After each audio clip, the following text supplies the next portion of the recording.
বাংলাদেশে বিশাল পরিমাণে সমরাস্ত্র সরবরাহ করছে ইন্দোনেশিয়া। সম্প্রতি তুরস্ক থেকে কি অস্ত্র কিনছে বাংলাদেশ? ইন্দোনেশিয়ায় সফররত বাংলাদেশের প্রেসিডেন্টের সাথে সে দেশের বিভিন্ন সমরাস্ত্র প্রস্তুতকারী প্রতিষ্ঠানের একটি বৈঠকের আয়োজন করে ইন্দোনেশিয়ান প্রতিরক্ষা মন্ত্রণালয়। এই বৈঠকে অংশ নেন Indonesian PT vendor, PT defender এবং পিটি প্যাল সহ বেশ কয়েকটি সমরাস্ত্র প্রস্তুতকারী প্রতিষ্ঠান। এইসব ইন্দোনেশিয়ান কোম্পানিগুলো তাদের তৈরি বিভিন্ন সমরাস্ত্র সম্পর্কে বাংলাদেশের প্রেসিডেন্টকে বিস্তারিত ব্রিফ করেন। ইন্দোনেশিয়ার প্রতিরক্ষা মন্ত্রণালয় জানায়, বাংলাদেশের ফোর্সেস গোল 2030 বাস্তবায়নে তারা অগ্রণী ভূমিকা পালন করতে চায়। সম্প্রতি তুরস্ক থেকে আসছে লক্ষাধিক গোলাবারুদ। বাংলাদেশের আইন শৃঙ্খলা রক্ষাকারী বাহিনীর জন্য প্রায় 2 লক্ষেরও বেশি রাবার বুলেট সরবরাহ করেছে তুরস্ক। গত মাসে 10,000 রাবার বুলেট আনার পর চলতি মাসের শেষে বা আগামী মাসে 2 লাখ রাবার বুলেট ক্রয় করতে চাইছে বাংলাদেশ।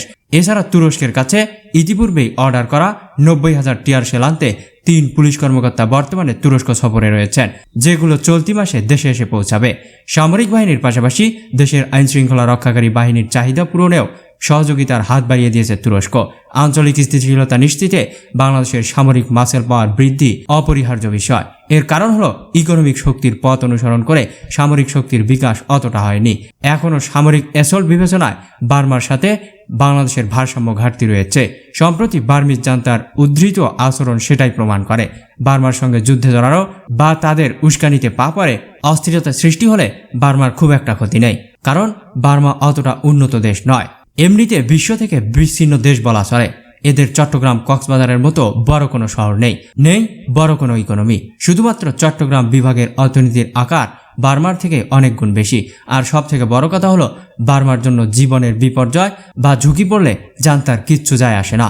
কিন্তু উস্কানিতে পড়ে আমরা এরকম কিছু করলে তার আফটার ইফেক্ট আমাদের জন্য অনেক বেশি ক্ষতির কারণ হয়ে দাঁড়াবে।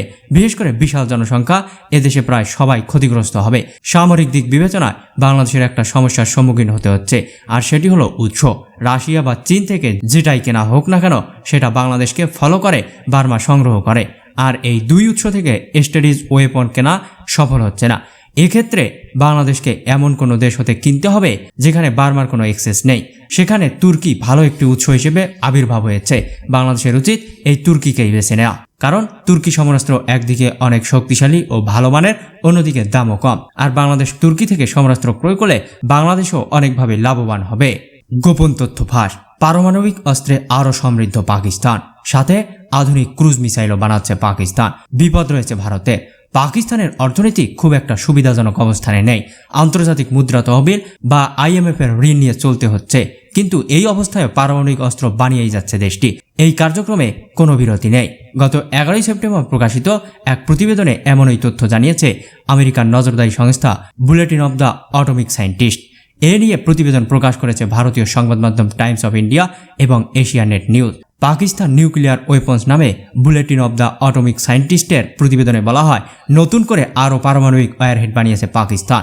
2022 সালের পর থেকে ধীরে ধীরে পারমাণবিক অস্ত্র ভাণ্ডার বাড়িয়েই চলছে দেশটি বর্তমানে 170টি পারমাণবিক ওয়ারহেড মজুত করেছে। তবে পাকিস্তান বরাবরই দাবি করে আসছে তাদের দেশে 24 থেকে 27টি পারমাণবিক অস্ত্র রয়েছে। দেশটির বিভিন্ন সংবাদ মাধ্যমেও এই তথ্য প্রকাশিত হচ্ছে। তবে এই প্রতিবেদনের লেখক এবং অস্ত্র গবেষক ম্যাট কোর্ডা মনে করেন, ভারত আর পাকিস্তানের অস্ত্র ভাণ্ডারের বিশেষ কোনো পার্থক্য নেই।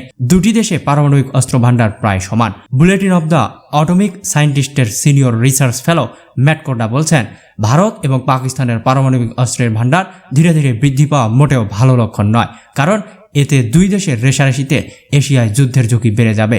বাণিজ্যিক স্যাটেলাইটের মাধ্যমে পাকিস্তানের পারমাণবিক কার্যক্রমের গোপন তথ্য সংগ্রহ করেছে bulletin of the atomic scientist. বিমান বাহিনীর ঘাঁটি এবং সেনাবাহিনীর সেনাদের কার্যক্রম পর্যালোচনা করে জানা যায়, পরমাণু কার্যক্রম দ্রুত গতিতে এগিয়ে নিয়ে যাচ্ছে পাকিস্তান। 1999 সালে আমেরিকার ডিফেন্স ইন্টেলিজেন্স এজেন্সি ভবিষ্যৎবাণী করেছিল 2020 সাল নাগাদ পাকিস্তানে 80টি পারমাণবিক ওয়ারহেড থাকবে।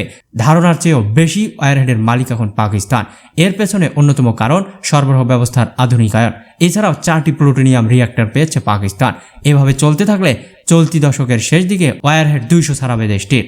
তবে ভারত এই কার্যক্রমে জোর না দিলে পাকিস্তানও জোর দেবে না বলে উল্লেখ করা হয় প্রতিবেদনে বলা হয়েছে, কাহুতা এবং গাদওয়ালে ইউরেনিয়াম সমৃদ্ধকরণ প্লান্ট রয়েছে। পাকিস্তানের পাঞ্জাব প্রদেশের খুশব থেকে প্রায় 33 কিলোমিটার দক্ষিণে খুশ কমপ্লেক্সে 4টি ভারী প্লুটোনিয়াম উৎপাদন চুল্লির অবস্থান। ইসলামাবাদের পূর্বে অবস্থিত নিলোরে নিউ ল্যাব রিপ্রসেসিং এবং চশমা কমপ্লেক্সে আছে ওয়ারহেড। ভারতীয় সংবাদ মাধ্যম এশিয়ানেট বলছে, ইসলামাবাদের পশ্চিমে কালাচিত্তা দাহর পর্বতে পাকিস্তান পারমাণবিক ক্ষেপণাস্ত্র এবং মোবাইল লঞ্চারের কার্যক্রম চালাচ্ছে। স্যাটেলাইট চিত্র অনুযায়ী পাকিস্তানের ব্যালিস্টিক এবং ক্রুজ ক্ষেপণাস্ত্রের উপস্থিতি রয়েছে। ফতেজংয়ের কাছে সম্প্রসারিত জাতীয় উন্নয়ন কমপ্লেক্সে পাকিস্তানের ক্ষেপণাস্ত্র রয়েছে। ইসলামাবাদের উত্তর পশ্চিম ওয়াহের কাছে অবস্থিত পাকিস্তান অর্ডান্যান্স ফ্যাক্টরিগুলো পারমাণবিক অস্ত্র তৈরি করে। সেখানে পরমাণু অস্ত্র রাখার জন্য তৈরি হয়েছে বাংকার। এছাড়া আধুনিক ক্রুজ ক্ষেপণাস্ত্র বানাতে শুরু করেছে দেশটি।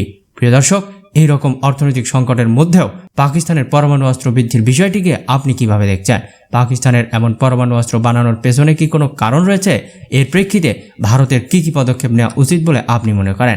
জানিয়ে দিন আপনার মতামত। ধন্যবাদ।